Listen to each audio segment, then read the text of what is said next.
Hello friends, అందరికీ నమస్కారం. Welcome back to my channel tale epic. మనం ఈ వీడియోలో మన మహాభారతం జర్నీని కంటిన్యూ చేద్దాము.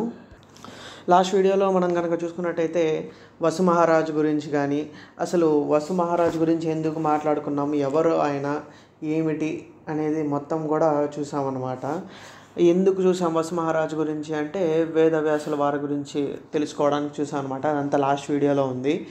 మనము ఈ వీడియోలో ఏం చూడబోతున్నామంటే దేవతలు, దానవులు, మిగతా ప్రముఖులు ఎలా భూమి మీదకి వచ్చారు అనే దాని గురించి చూస్తామంట. అంటే వాళ్ళ జననం ఎక్కడ జరిగింది, ఎలా జరిగింది అనేది ఈ వీడియోలో చూస్తాము. మనందరికీ తెలిసిందే కదా, విష్ణువు మన యొక్క జీవనం ఎలా సాగిస్తున్నాము ఏమిటి అనేది మొత్తం చూసుకుంటూ ఉంటాడనమాట. ఆయనతోనే మొదలుపెట్టారనమాట. పరమేష్టి అని ఆయనకి మరొక నామంతో ఆయనకి 6 మానసపుత్రులు ఉదయించారనమాట. ఎవరు అంటే మరీచి, అంగిరసుడు, అత్రి, పులస్త్యుడు, పులహుడు, క్రతువు. ఈ పేర్లు వింటే కొన్ని పేర్లు విన్నట్టుంటుంది. అంటే అత్రి కానీ, పులస్త్యుడు కానీ, వీళ్ళు మెయిన్ ఇంపార్టెంట్ క్యారెక్టర్స్. అంటే మనకి అలా టచ్ ఉంటుంది, మిగతా వాళ్ళకి తెలియదు. కానీ మేబీ మన మహాభారతం అంతా కనుక కంప్లీట్ చేస్తే వీళ్ళందరి గురించి కూడా ఎక్కడైనా తెలుస్తుందని నేను అనుకుంటున్నాను అనమాట. అసలు వీళ్ళ 6 ఎందుకు వచ్చారు అంటే వీళ్ళ 6కి జన్మించిన పుత్రులు, పౌత్రులు వల్ల రాజవంశాలు కానీ మొత్తం అవన్నీ స్టార్ట్ అయ్యి మొత్తం మహాభారతం వరకు ఎలా వచ్చింది అనేది చూస్తామన్నమాట. ఇలా దీంతో ఇంకా ఏమిచ్చారంటే మరీచికి కశ్యప ప్రజాపతి జన్మిస్తాడనమాట. అంటే మరీచి అంటే ఫస్ట్ మానసపుత్రుడు. ఆయనకి కశ్యప ప్రజాపతి జన్మించాడనమాట. కశ్యప ప్రజాపతి గురించి ఎందుకు చేస్తున్నామంటే మనం ఏం చెప్పచ్చంటే ఆయన 4th ఫాదర్ అనుకోవచ్చు అనమాట. ఆయన వల్ల మొత్తం కూడా భూతకోటి అంతా కూడా ఉద్భవించింది అని రాశారనమాట ఇక్కడ. దాని తర్వాత ఇది విష్ణువు సైడ్ అనమాట. దాని తర్వాత బ్రహ్మదేవుని కుడి బ్రొటన వేలు వల్ల దక్షుడు జన్మించాడు. ఎడం బ్రొటన వేలు వల్ల ధరణి ఉద్భవించాడనమాట. వీళ్ళిద్దరికీ ఎంతోమంది కుమారులు సంభవించారు. అలాగే దీని తర్వాత వీళ్ళకి 50 మంది కుమార్తెలు కలిగారనమాట. ఈ యొక్క కూతుర్లని వాళ్ళు చాలా బాగా చూసుకుంటూ వాళ్ళని పెద్ద చేసి పెంచారనమాట. వీళ్ళందరూ ఎవరెవరికి ఇచ్చారు ఏంటి అనేది ఇప్పుడు చూస్తాము. లిస్ట్ అనమాట, లిస్ట్ లాగా ఉంది ఇక్కడ. చూడండి, వీళ్ళల్లో కీర్తి, లక్ష్మి, ధృతి, మేధ, పుష్టి, శ్రద్ధ, బుద్ధి, లజ్జ, క్రియ, మతి అనే 10 మంది పుత్రికలను దక్ష ప్రజాపతి ధర్ముడు అనే మానవుడికి ఇచ్చాడనమాట. దీని తర్వాత అందంగా ఉండే అశ్విని, భరణి, కృతిక, రోహిణి, మృగశిర మొదలైన 27 కుమార్తెలను చంద్రుడికి అర్పించారనమాట. మనం చూసుకున్నట్టయితే ఇవి నక్షత్రాలు అనమాట. మనకు 27 నక్షత్రాలు కదా, చంద్రుడికి కనిపించారు. భలే చెప్పాడు ఇక్కడ. అంటే మనకి దీని ద్వారా మన నక్షత్రాలన్నీ కూడా మనకి గుర్తుండిపోయేలాగా ఇచ్చారు ఇక్కడ. దీని తర్వాత అదితి, దితి, ధనువు, కాల, అనాయువు, సింహిక, ముని, కపిల, వినత, క్రోధ, ప్రాద, క్రూర, కద్రవ అనే 13 మందిని కశ్యప ప్రజాపతికి ఇచ్చి పాణిగ్రహణం చేశాడనమాట. అంటే కశ్యప ప్రజాపతికి ఇచ్చి పెళ్లి చేశాడు ఈ 13 మందిని. కశ్యప ప్రజాపతి ఎవరు? మరీచి యొక్క పుత్రుడు అనమాట. వారిలో ఈ 13 మందిలో అదితికి దాత, మిత్రుడు, అర్యముడు, శక్రుడు, వరుణుడు, అంశుడు, భగుడు, వివస్వంతుడు, పూష, సవిత, త్వష్ట, విష్ణువు అనే 12 మంది జన్మించారనమాట. వాళ్ళందరిలో కూడా కనిష్ఠుడు గుణవత్తరుడు అని ప్రఖ్యాతి కాంచాడని రాశారనమాట. ఇక వీళ్ళంతా కూడా అదితికి జన్మించిన వారు. దాని తర్వాత దితి ఏమి అంటే దితికి హిరణ్యకశిపుడు ఆవిర్భవించాడనమాట. హిరణ్యకశిపుడికి ఏమి అంటే పుత్రులు జన్మించారు. ఎవరెవరు? ప్రహ్లాదుడు, సంహ్లాదుడు, అసుహ్లాదుడు, శిబి, భాష్కలుడు అని 6 పుత్రులు జన్మించారనమాట హిరణ్యకశిపుడికి. అంటే వీళ్ళ వంశం ఇలా దితి ద్వారా, కశ్యప ప్రజాపతి దితి ద్వారా ప్రహ్లాదుడు, సంహ్లాదుడు వీళ్ళ వంశం వచ్చింది. దీంట్లో ఏమి అంటే ప్రహ్లాదుడి గురించి మనకి చాలా వింటాం అనమాట. అంటే హిరణ్యకశిపుడిని నరసింహ అవతారం ద్వారా విష్ణువు చంపడానికి ప్రహ్లాదుడే కారణం. అంటే ప్రహ్లాదుని భక్తి అది ఇంకొక స్టోరీలే. దాని వల్ల ఏమి అంటే వాళ్ళలో ప్రహ్లాదుడికి విరోచనుడు, కుంభుడు, నికుంభుడు అనే ముగ్గురు పుత్రులు అనమాట. వారిలో విరోచనునికి బలి, అతనికి బాణాసురుడు సంభవించారనమాట. బలి గురించి కూడా వింటాం అనమాట, బలి చక్రవర్తి. అదే అనుకుంటున్నాను నేను. స్టోరీ వెళ్ళాలి, ఇంకా ముందరికి వెళ్తే అర్థమవుతుంది ఆ బలి చక్రవర్తి ఈ బలి చక్రవర్తి ఒకటేనా కాదా అని. ఆ బలి చక్రవర్తికి బాణాసురుడు సంభవించాడనమాట. ఇక దక్షిణ తృతీయ తనుజాత ధనువు వల్ల విప్రచిత్తి, సంబరుడు, నముచి, పులోముడు, అసిలోముడు, కేశి, దుర్జయుడు ఇలా 40 మంది దానవులు ఆవిర్భవించారనమాట. వాళ్ళ పుత్రపౌత్రులు అసంఖ్యాలు, అంటే చాలామంది జన్మించారు అని. ఇక మిగిలిన దక్ష ప్రజాపతి కుమార్తెల్లో కాలకు వినాశనుడు, క్రోధుడు మొదలగల 8 మెంబర్స్ పుత్రులు ఉదయించారనమాట. మళ్ళీ అనాయు గర్భంలో విక్షిరుడు, బలుడు, వీరుడు, వృత్తాసురుడు అనే 4 పుత్రులు జన్మించారు. సింహికకు రాహువు, మునికి 16 మంది గంధర్వ కుమారులు బయలుదేరి గంధర్వ కుమారులు జన్మించారనమాట.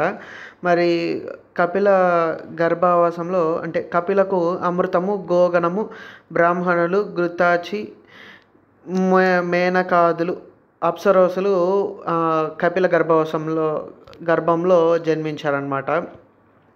వినతకు 9 కుమారులు ఆవిర్భవించారనమాట. అనూరుని భార్య శేని. వారిద్దరికి సంపాతి, జటాయువు పుట్టి పితృవంశాన్ని కశేష ప్రఖ్యాతి కలిగించారు. మనకి జటాయువు, సంపాతి అనేది వీళ్ళిద్దరు కూడా మనకి రామాయణంలో చూస్తారు. అంటే దీని ప్రకారం అయితే కశ్యప ప్రజాపతి రామాయణం కొన్న ముందే స్టార్ట్ అయినట్టుగా ఉంది.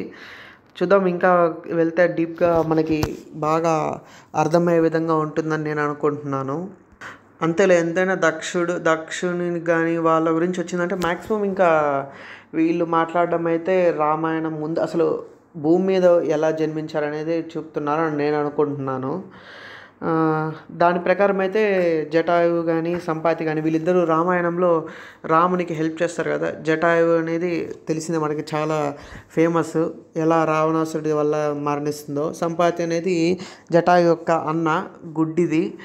దీని గురించి కూడా మనకి రామాయణంలో చెప్తారనమాట. సో మ్యాక్సిమం దీని ప్రకారం మొత్తం హిస్టరీ స్టార్ట్ చూపుతున్నారు ఇక్కడ. మళ్ళీ దీని తర్వాత క్రూరకు సుచంద్ర, చంద్ర, హంత్రాది కుమారులు వచ్చారనమాట. కద్రువుకు శేషవాసుకి, తక్షకాది కుమారులు అందరూ కద్రువుకు జన్మించారని.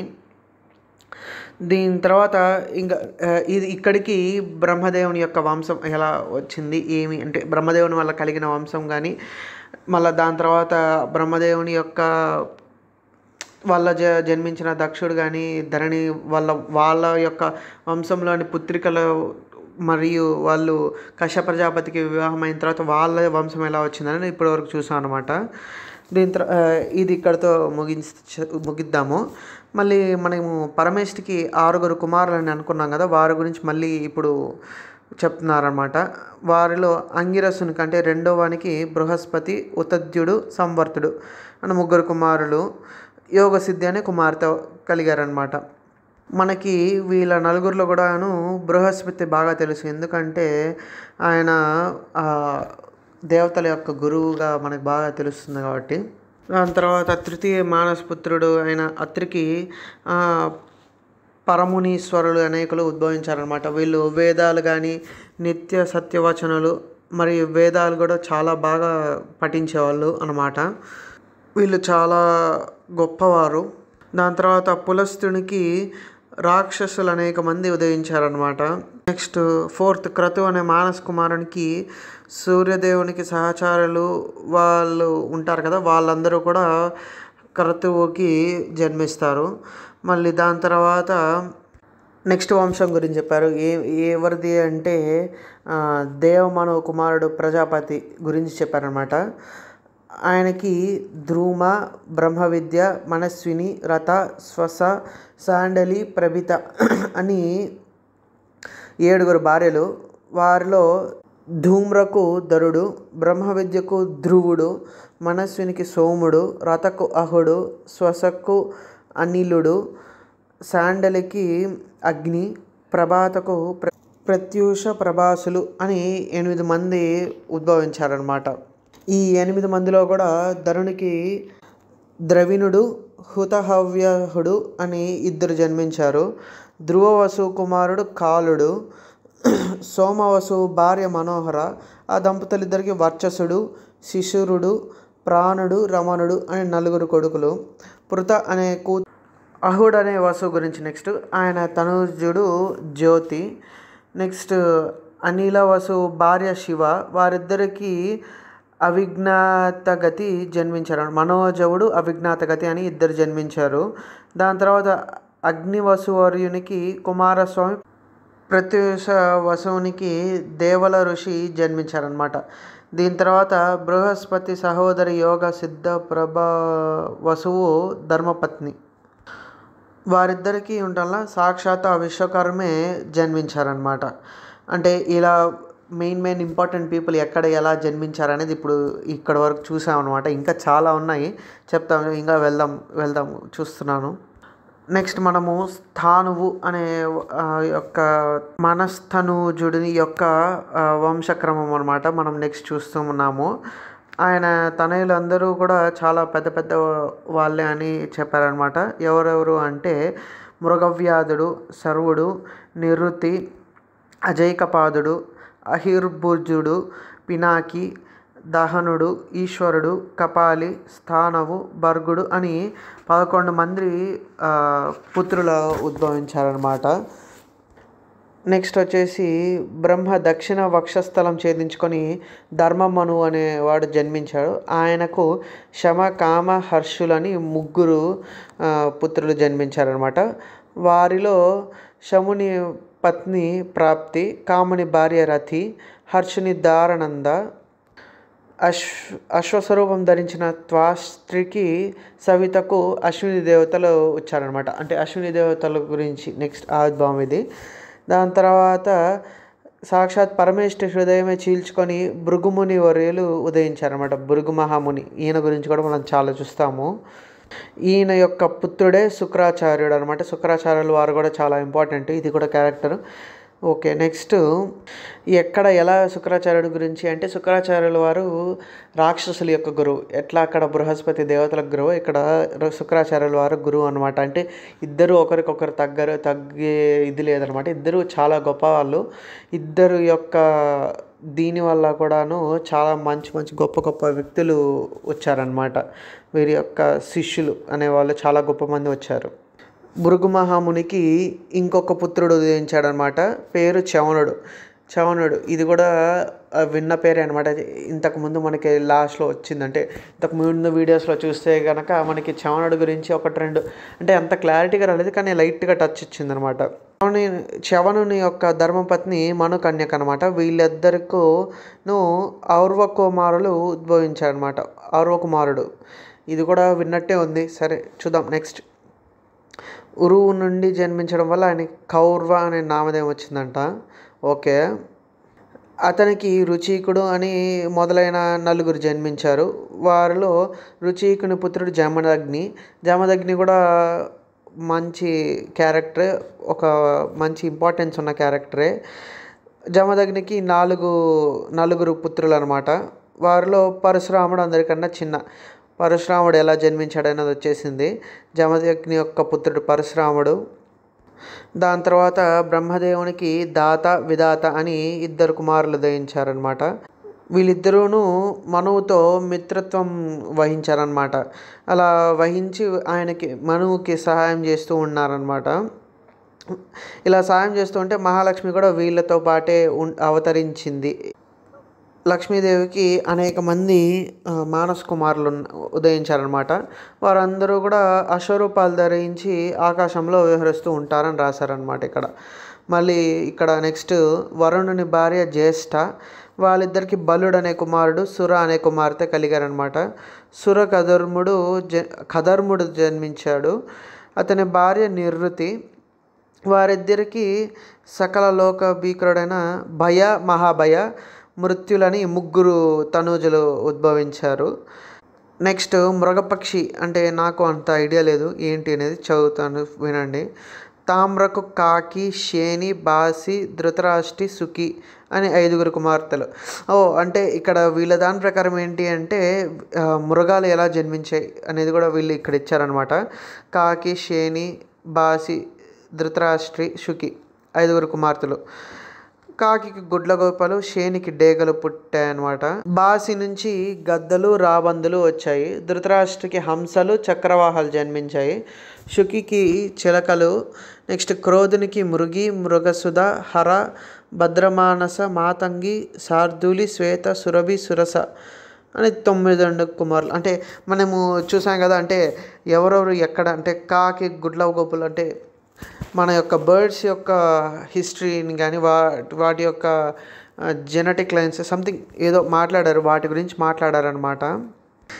సరే, దీని తర్వాత మనం 9 మంది కుమార్తెలను మాట్లాడుకున్నాం కదా, వాళ్ళకి లేళ్ళు, దుప్పలు ఇలా ఇవన్నీ పుట్టాయన్నమాట. ఇలా అంటే మనం అనుకున్నాం కదా మృగపక్షి జన్మ ప్రకారం అని, అంటే మనకి మృగాలు కానీ పక్షులు కానీ ఎలా జన్మించాయి అనేది ఇక్కడ మనకి ఇచ్చారనమాట. మనకి మిగతావి కూడా చూస్తాం. ఇక్కడ భద్రమనస అనే గర్భవాసం నుంచి ఐరావతం వచ్చింది. దాని తర్వాత హరికి వానరులు, మాతంగి కేనుగులు, శార్దూలికి సింహ వ్యాఘ్రాలు, శ్వేత కష్ట దిగ్గజాలు అనేవి జన్మించాయి అనమాట. సురభికి రోహిణి, గంధర్వి, అనలాని 3 సంతానం అనమాట. రోహిణికి పశువులు, గంధర్వి కశ్వాలు, అనలకు పర్వతాలు, వృక్షాలు కలిగాయి అనమాట. అంటే మనకి ఇవన్నీ ఎలా వచ్చాయనేది కూడా చూపించారనమాట. నెక్స్ట్ సురసకు సర్పాలు పుట్టి అందరూ బాగా అభివృద్ధి చెందడం స్టార్ట్ అయ్యిందనమాట. ఇలా మొత్తం మన యొక్క మానవ కోటి అంటే మన యొక్క హిస్టరీ గురించి ఇక్కడ ఇచ్చారనమాట. అంటే మృగాలు ఎలా వచ్చాయి, పక్షులు ఎలా వచ్చాయి, కొండలు కానీ వాగులు కానీ ఇవన్నీ ఎలా పుట్టాయి అనేది, ఎక్కడి నుంచి ఎలా పుట్టాయి అనేది మనం ఇక్కడ చూసామన్నమాట. దీంతో మనం ఈరోజు వీడియోని ముగించబోతున్నాము.